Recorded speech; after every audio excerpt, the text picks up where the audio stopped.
В 2015 году в республике на свет появилось 12 тысяч малышей. Уже несколько лет мальчиков рождается больше, чем девочек.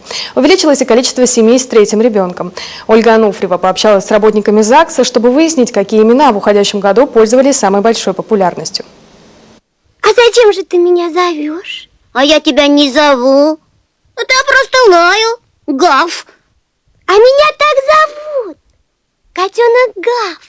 До такого, конечно, современные родители пока не додумались, но творческая фантазия мам и пап до сих пор иногда приводит работников ЗАГСа в замешательство. Привычные когда-то Александр и Сергей теперь скорее имена редкие. В 2015-м в коме мальчиков чаще всего называли Янислав, Хабиб, Эмир и Фарид. Среди девочек самые популярные имена – Ясмина, Юлиана, Ювента, Эммануэла. Порой решения родителей настолько неординарные, что сотрудникам ЗАГСа приходится отговаривать их. Мы можем порекомендовать, мы даем справочники, словари, если люди затрудняются. Конечно, всегда помогаем молодым мамочкам выбрать имя, потому что сейчас очень модно опираться на святки, на календари, значит, согласно именем святых называют.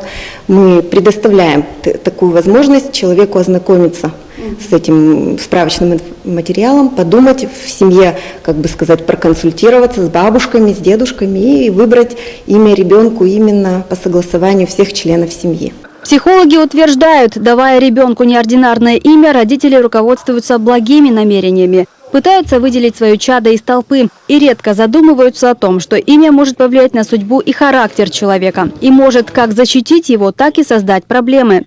Есть такой пример. В семье Николая Толстого родился ребенок, мальчик, его назвали Львом. А в школе этому Льву Толстому не давался ни русский язык, ни литература. Его стали дразнить сверстники. То есть в данном случае имя, фамилия и отчество, оно обязывает быть близким к литературе, к русскому языку. А если это не получилось, то, соответственно, этого мальчика стали дразнить, ему пришлось вообще, он перестал учиться. Потом его в другую школу стали переводить родители, но там повторилась такая же ситуация. То есть было основание изначально для того, чтобы его дразнить. В российском законодательстве нет жестких ограничений по выбору имени, разве что числительные запрещено использовать. Однако слишком длинные или чересчур экзотические имена могут сделать жизнь человека некомфортной.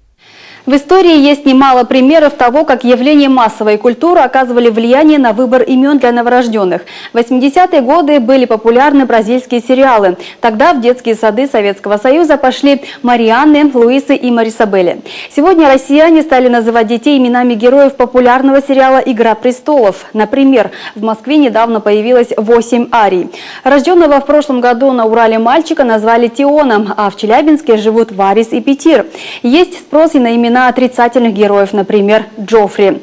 Однако психологи все же советуют ответственнее подходить к выбору имени для своего ребенка и думать о его будущем.